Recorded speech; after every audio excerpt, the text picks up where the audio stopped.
We're thinking of moving in with my in-laws now that we're expecting a baby.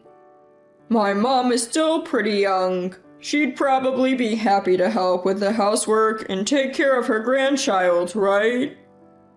My son and his wife seemed genuinely convinced they were doing a good thing, telling me this with big smiles on their faces. My husband chimed in, making it even harder for me to find the words. Bob and Karen really care about you, Mary. This is a great idea. Let's all live together. This was not a great idea for me. I was frustrated with both my son and his wife, and my husband, for not understanding this. My name is Mary. I currently live with my husband, just the two of us. Our son Bob married a woman named Karen last year. Karen is a modern young woman with a cute smile, but as a mother-in-law, there are things that concern me. She doesn't help with cooking or cleaning when she visits. She just watches TV and laughs with my husband and Bob. I always helped out when I visited my in-laws, but maybe daughters-in-law these days don't do that. Even if Karen offered to help, I'd probably decline because I have my own way of doing things. I felt a gap in our values. Maybe this is how mother-in-law and daughter-in-law conflicts start. I've never expected much from others, so I just thought about it as if it were someone else's problem. I'm a career woman, still working as an office employee. I didn't climb the corporate ladder because I loved my job. I did it out of necessity while raising Bob. My husband also worked, but he had health issues and changed jobs frequently, so his salary wasn't great. I had to work hard because Bob wanted to attend private high school and college. That doesn't mean my husband helped with housework. In the past, it was expected that women would do the housework. I always thought it would be quicker if I just did it myself, rather than teaching my husband. Perhaps that was my mistake. Bob, who grew up watching his father, turned out to be a man who doesn't do any housework. When I expressed concern to Karen, she said, "Don't worry, I'm re-educating him." Maybe my parenting wasn't successful. I was busy with work and had to rely on my late mother for most of Bob's care. But hearing my daughter say she's re-educating my son was a blow. I had my issues with Karen, my husband, and even Bob, but family are still strangers to each other in some ways. As long as we're not causing each other trouble, I thought, let everyone live their lives. Then one day, Bob and Karen came to me with an unexpected proposal. We're actually expecting a baby. Bob and Karen came over for their usual visit and told us they had important news. Karen rubbed her belly and smiled shyly. This would be the first grandchild for both me and my husband. We couldn't help but smile and congratulate Bob and Karen. My husband even jumped the gun, asking, "Is it a boy or a girl?" Bob laughed. "Slow down, we don't know yet." Both Bob and Karen are working. I've heard it's hard to get into childcare centers these days. When I asked Karen what she plans to do about work after the baby is born, she smiled and said, "I love my job, so I plan to continue." Karen works for an apparel company and has been at the same job since she graduated from vocational school. Raising a child won't be a financial burden for them. When I told her, juggling work and parenting will be tough, but I'll help where I can, Karen shyly responded, "That's why we're thinking of moving in with you and Dad." A small "what?" slipped out of my mouth, but fortunately, it seemed no one heard. Bob, visibly excited, leaned in and said, "Mom, you're still young. You'd be happy to help with housework and take care of your grandchild, right?" Both Bob and Karen seemed to genuinely believe they were making a good offer, but I was at a loss for words. It sounded like they were asking me to become their housekeeper. Sure, the grandchild will probably be adorable, but to move in and take care of the child? While I was struggling to find the words, my husband enthusiastically chimed in. Bob and Karen really care about you, Mary. It's a great idea. Let's all live together, right, Mary? I mumbled, well, this was not a good idea for me. I was frustrated with both my son and his wife and my husband for not understanding this. Wondering if I was just overthinking, I decided to clarify with Bob and Karen. You're asking me to do housework and take care of the grandchild, right? I'm still working and already have my hands full with housework. Don't worry, Mary, you're so efficient. I really admire you, Karen assured me. Yeah, Mom, you can handle anything. You raised me, so you can definitely take care of a grandchild, Bob added. By taking care of the grandchild, are you talking about dropping them off and picking them up from daycare? If that's all, maybe I could manage.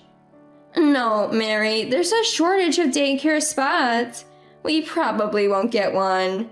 That's why we're suggesting we all live together, Karen explained. So you're saying I should work, do housework, and also take care of the child?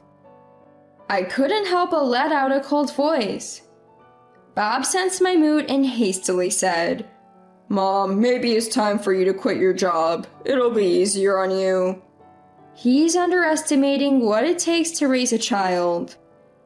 I struggled enough raising just Bob. I don't want to be burdened with housework and childcare at this age. And being told to quit my job didn't sit well with me. Like Karen, I take pride in my job. I've been fortunate to advance in my career and have subordinates I want to mentor. I plan to work diligently until I retire, so I'm going to have to decline your offer. When I firmly stated my position, my husband said, Come on, Mary. Are you trying to make life difficult for Karen? I never thought you'd do something like that. What? Difficult for Karen? How is this making life difficult for her? It is difficult, came a voice from an unexpected direction. I turned to see Karen, tears brimming in her eyes. It's terrible that you won't help me when I'm asking you so earnestly. I thought you'd be happy to take care of your grandchild. Bob chimed in. Mom, that's really harsh. You shouldn't say things like that just because you don't like Karen. I was frustrated by the atmosphere, which had suddenly turned against me. But what annoyed me most was my husband. He was the one who had created this tension in the first place. I was done with him, especially after he used the strong phrase, making life difficult for Karen, to negate my opinion. Fine then, John, why don't you move in with Bob and Karen? I absolutely don't want to, so I'll leave this house. What are you talking about, Mary? Ignoring my husband's confused voice, I headed straight to my room. What's going on? I heard Bob's frantic voice as I gathered my valuables and put them in a large bag. Fortunately, I'm a minimalist at heart and only own the bare essentials. Once I finished packing, I hurried to the front door where Karen was sobbing. Why does it have to come to this, Mary? Can't you help us with our lives? Don't you care about Bob and your future grandchild? I do care about my son and future grandchild. But Karen, I have a future too. I'm only in my 50s. I have a lot of good times ahead of me. I've raised Bob to this point, and now I finally get to enjoy my freedom. Please don't interfere with that. I'd rather not see my grandchild if it means giving up my freedom. Stunned by my words, Bob and Karen stood next to my husband, who was shouting, Where do you think you're going, Mary? The most surprising thing about this whole situation is your attitude, John. Why would you use such a strong phrase like making life difficult for Karen when they're trying to dump housework and childcare on me? It is making life difficult. Karen wants to continue working. You could help out. If you feel that way, why don't you help out, John? You're not working, but I am. That's right. My husband is currently unemployed. He's the same age as me, too young to retire, but he suddenly quit his job because he found it unfulfilling. I've been with him for decades, so I just sighed and thought, here we go again. But I can't live with this man anymore. Why couldn't he step up and say he'd take care of the housework and the grandchild? That's what truly disgusted me. I'm a man. I can't do housework or childcare. Bob is a man, but he can't do housework or childcare either, right? Isn't Karen re-educating him? When I turned to Bob, who was standing there dumbfounded, he said, Well, I intend to do what I can. It seems Karen's re-education was working. I gave Karen a final apology. I'm sorry my son has been such a burden to you, and then faced my husband. After hearing all this, I've thought about my future.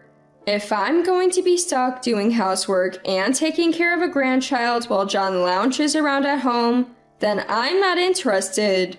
I've decided to separate from John. I said to my stunned husband, thank you for everything, and turned back to Bob and Karen. I don't know if you'll live with Dad, but don't count on him for anything. Maybe if Karen re-educates him, he'll be somewhat useful. Goodbye. Have a healthy baby. I left the house without any emotion. My husband followed me for a while, but seemed to give up when he saw I wasn't stopping. I headed to my sister Lisa's place, where she lives alone and single. Lisa is a successful writer and lives in a pretty big house all by herself. When I explained the situation to her, she was thrilled to have me.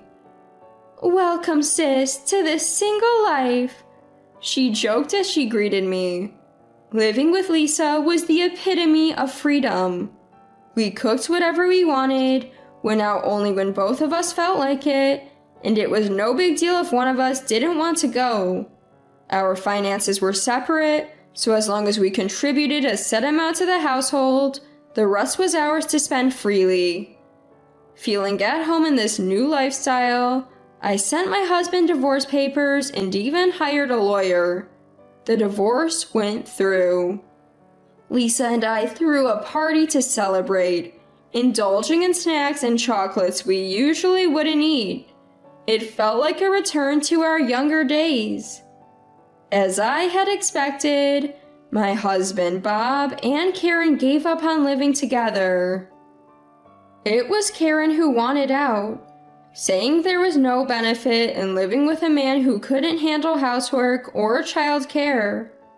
Bob sided with Karen, and my husband was left to live alone. A year later, Bob called, almost begging me to take care of their child. As Karen had anticipated, their child wouldn't get into a child care center and ended up on a waiting list. I was tempted by the desperation in my son's voice, but I have my own life to live and declined. Bob said, Mom, that's harsh. But Karen's parents live not too far away. When I suggested they ask them for help, Bob seemed uncomfortable. Bob doesn't like Karen's parents even before they married. He's always found Karen's parents difficult, as they spoil her rotten. But the time for me to sacrifice my life to help my son is long past. I've prioritized my kids enough. Now it's time to live for me.